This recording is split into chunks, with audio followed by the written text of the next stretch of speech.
नमस्कार दोस्तों, welcome back to our channel friends. मैं आप सबका अपने चैनल स्टॉक्स फॉर लाइफ पे बहुत स्वागत करता हूं। Welcome to STFL family. DFL inverse CDSL ऐसे तो बहुत ही शानदार कंपनी है, एक मार्केट में अभी के टाइम में मोनोपोली क्रिएट कर रही है, लेकिन जब एनएसटी की लिस्टिंग हो जाएगी तब शायद डुओपोली क्रिएट करे। लेकिन इसी बीच में गाइस ये one of the most favourite stock बन चुका था, बिकॉज अगर 2020 2021 में देखें तो काफ़ी हद तक मोमेंटम इसने दिखाया। लेकिन इसी बीच में गैस कोई भी स्टॉक में अंधाधुंध रैली कंटिन्यू नहीं रहती, वहाँ प्रॉफिट बुकिंग भी होता है। स्टॉक मार्केट हमेशा अप्स एंड डाउन्स का ही साइकिल है। इसी बीच में गैस अब जो ग्रीड है वो फियर में कन्वर्ट हो चुका है, क्योंकि आज भी दोस्तों हमें एक लोअर सर्किट देखने को मिल रहा है। तो जी हाँ दोस्तों, मैं वीडियो शुरू करने से पहले एक ही बात बोलना चाहूँगा, डो नॉट पैनिक अगर आपने हाई पे भी लिया है, क्योंकि स्टॉक फंडामेंटली बहुत ही शानदार है। प्रॉब्लम कहाँ पे हुई है, तो एसएम लिस्ट में आने की वजह से इनके मोमेंटम में बहुत ज़्यादा चेंजेस आएंगे।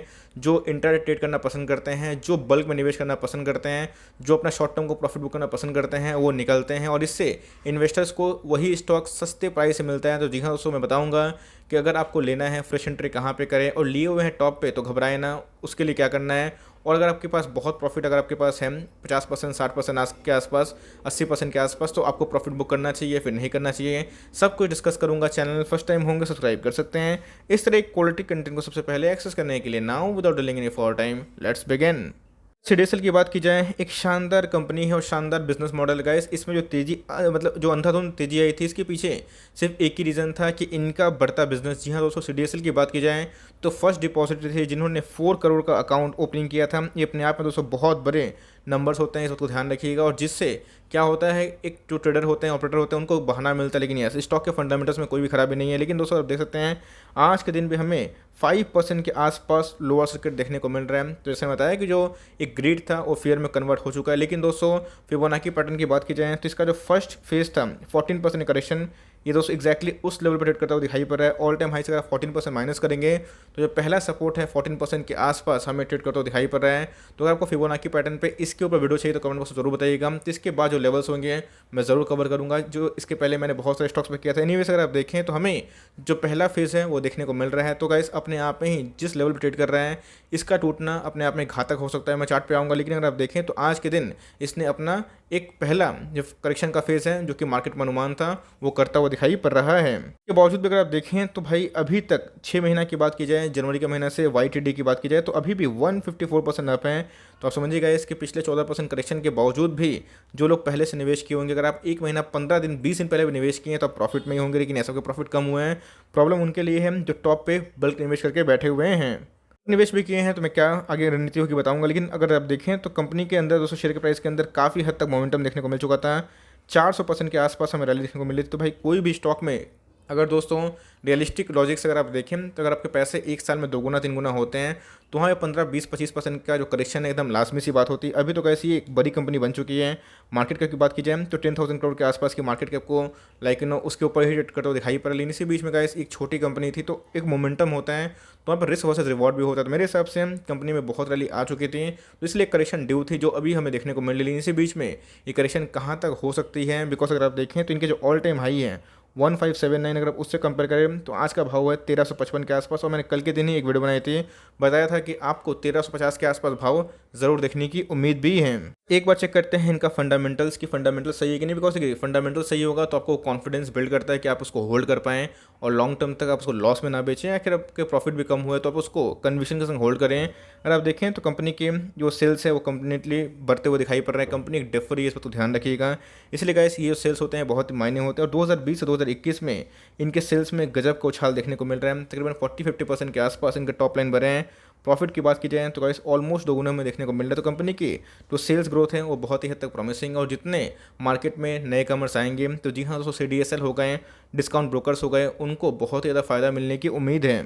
प्रोमोटर होल्डिंग एक बार चेक कर लेते हैं जून क्वार्टर में क्या क्या चेंजेस हमें देखने को मिले हैं। तो जी हाँ दोस्तों एकदम लेटेस्ट डेटा है, 20% के आसपास प्रोमोटर के पास होल्डिंग देखने को मिलती है। बात की जाए FIS की तो गाइस FIS ने अपने स्टेक को बढ़ाया है। आप देख सकते हैं कि 8.3 कर लिया, जो पहले कितने थे 8% के आसपास। DIS की बात की जाए, DIS हमेशा इस बात के लिए जाने जाते हैं वो एग्रेसिवली अपना प्रॉफिट को बुक करते हैं। कभी तो गाइस वो 3-4% का अपने स्टेक को कम कर देते हैं। लेकिन इधर पे चौंकाने वाली बात यह है कि उन्होंने माइनस से ही अपने स्टेक कम किया है, जो बहुत ही पॉजिटिव है। और इधर पे FIS ने अपने स्टेक को बढ़ाया, इस बात को ध्यान रखिएगा। पब्लिक की बात की जाए, पब्लिक का भी दोस्तों स्टेक हमें एक अच्छा खासा देखने को मिल रहा है। तो ऐसा शेयर होल्डिंग पैटर्न में कोई ज़्यादा फेरबदल देखने को नहीं मिल रहा है इस क्वार्टर।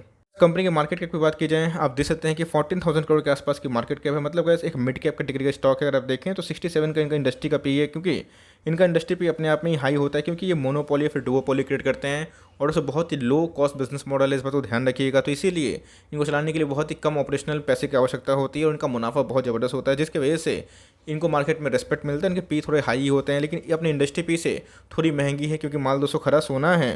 ठीक है दोस्तों, एक बार रिजर्व चेक कर लेते हैं कंपनी के फंडामेंटल्स कैसे हैं। कंपनी की अगर आप देखें 2018 की बात की जाए 398 करोड़ के आसपास थे, 438, 465, 578। तो मतलब अगर आप देखें कंपनी के रिजर्व प्लस कंटिन्यूसली बढ़ रहे हैं, बिकॉज कंप्लीटली कंपनी दोस्तों एक मुनाफे वाली कंपनी देखने को मिल रही है। कंपनी के दोस्तों अगर आप देखें 10 साल के जो सेल्स ग्रोथ है वो अपने आप में ही 10% के आसपास है, लेकिन जिसे बताया कि 2015-20 के बाद जिस हिसाब से मार्केट में डॉलर्स की एंट्री हुई है और जिस हिसाब से फाइनेंशियल लिटरेसी बढ़ रही है, तो लोग खुद से निवेश करना पसंद कर रहे हैं और जितना डीमेट अकाउंट खोलेगा वैसे गाइस सीडीएसएल को फायदा होगा। तो अगर आप देखिए 3 साल इनके लिए बहुत ही इंपॉर्टेंट होते हैं।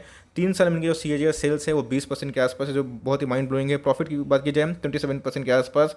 और उसको ध्यान रखिएगा इनके जो आरओई होते हैं वो बहुत ही इंपॉर्टेंट होते हैं। जैसे कंपनी डेट फ्री है तो 15 से जो 20 का जो आरओई है वो अति उत्तम होता है। तो अगर मिड कैप की बात की तो 20 से ऊपर अगर होता है तो बहुत ही मतलब अच्छी बात होती है। लेकिन कंपनी की बात की जाए 15% के आसपास हमें देखने को मिलती है। 3 साल की बात की तो 20% के आसपास, जो अपने आप में क्वाइट गुड देखने को मिल जाती है।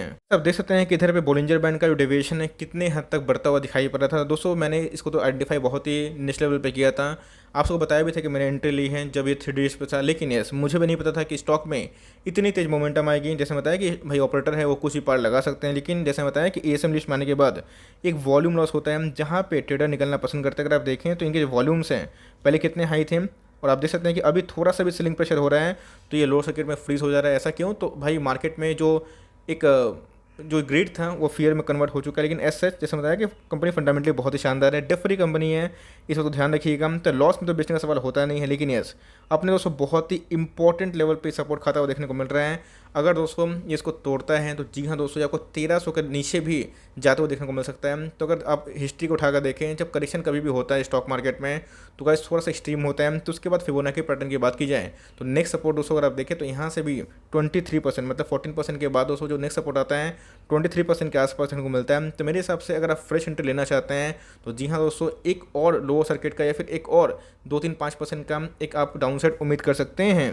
मैं क्यों बोल रहा हूँ? बिकॉज अगर आप देखें तो अभी भी दोस्तों अपने बोलिंजर बैंड के वीकली चार्ट की बात की जाए तो ये अपने बोलिंजर बैंड के बाहर ट्रेड करता हुआ दिखाई पड़ रहा है। और कोई भी स्टॉक चाहे जितना ही फंडामेंटली अच्छा क्यों ना हो, अगर हमेशा टेक्निकली बहुत ओवरबॉट हो जाएगा तो उसमें करेक्शन होगा। बिकॉज अगर आप देखें तो वीकली चार्ट में भी दोस्तों अभी भी मनी फ्लो इंडेक्स 91 के आसपास है और देखें आरएसआई तो 82 के आसपास है, जो अभी भी इसको हाईली ओवरबॉट बना रहे हैं। तो मेरे हिसाब से जल्दीबाजी ना करें निवेश करने का, आपको मौका दोस्तों स्टॉक में ज़रूर मिलेगा। तो मेरे हिसाब से फ्रेश एंट्री करना चाहते हैं तो एक और लोअर सर्किट का या फिर एक और 5-7% का गिरावट का उम्मीद कर सकते हैं। वहाँ पे आपके पास अगर 10 स्टॉक खरीदने की ताकत है तो 3-4 स्टार्ट से कर सकते हैं और उसके बाद जितना गिरे उसको दोस्तों एरो डिप्स कर सकते हैं ओनली फॉर लॉन्ग टर्म। और शॉर्ट टर्म के लिए अगर आप लिए हुए हैं तो मेरे हिसाब से आपको थोड़ा सा वेट एंड वॉच करना चाहिए। उनके लिए जो शॉर्ट टर्म का नजरिया रखते हैं उनको थोड़ा सा वेट एंड वॉच करने की मेरी सलाह होगी। लेकिन लॉन्ग टर्म निवेशक एक और अगर लोअर सर्किट मारता है, एक और 3-4% गिरावट होती है, उधर पे आपको अपनी फ्रेश एंट्री थोड़ी सी पोजीशन में ज़रूर कर लेनी चाहिए फॉर लॉन्ग टर्म। बिकॉज गिरावट दोस्तों और भी स्ट्रीम हो सकता है कि 23% को तोड़ के 30% भी आने की कोशिश करें, लेकिन no one knows a bottom. इसके पहले एप्पल की बात की जाए तो वो 6300 के बाद दोस्तों 5200 के आसपास आया था, नंबर्स बहुत ही अच्छे थे, लेकिन उसके पंप एंड डाउन देखने को मिला था। लेकिन उसके बाद अभी वो 4400 के आसपास देखने को मिलता है। तो मेरे हिसाब से उतना एक्सट्रीम बॉटम लगाने की कोशिश मत करिए। और दोस्तों एक और सर्किट अगर लगता है या फिर गिरावट होती है तो वहाँ पे थोड़े थोड़े निवेश को बढ़ा सकते हैं और उसके बाद कभी ये फिबोनाची का जो सेकेंड लेवल करेक्शन है वो देता है तो जी हाँ दोस्तों, उधर पे आपको ज़रूर फॉर लॉन्ग टर्म पार्टिसिपेट करना चाहिए। स्टॉक दोस्तों फंडामेंटली बहुत ही शानदार है और ऐसा बिजनेस आपको बहुत ही मुश्किल से मिलता है।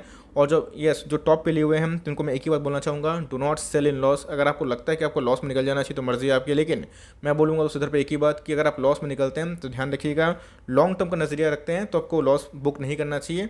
यस अगर कभी मिलते हैं मतलब और भी एक सर्किट आता है फिर उसके बाद जब स्टेबिलिटी आती है, जब सर्किट हट जाता है तो वहाँ पे गाइस चाहें तो अपना थोड़ा सा एवरेजिंग कर सकते हैं। ये बहुत ही आइडियल रणनीति होगी। अब रही प्रॉफिट बुकिंग की बात, बहुत लोग पूछे कि सर अच्छा खासा मुनाफा में है, क्या प्रॉफिट को बुक कर लें?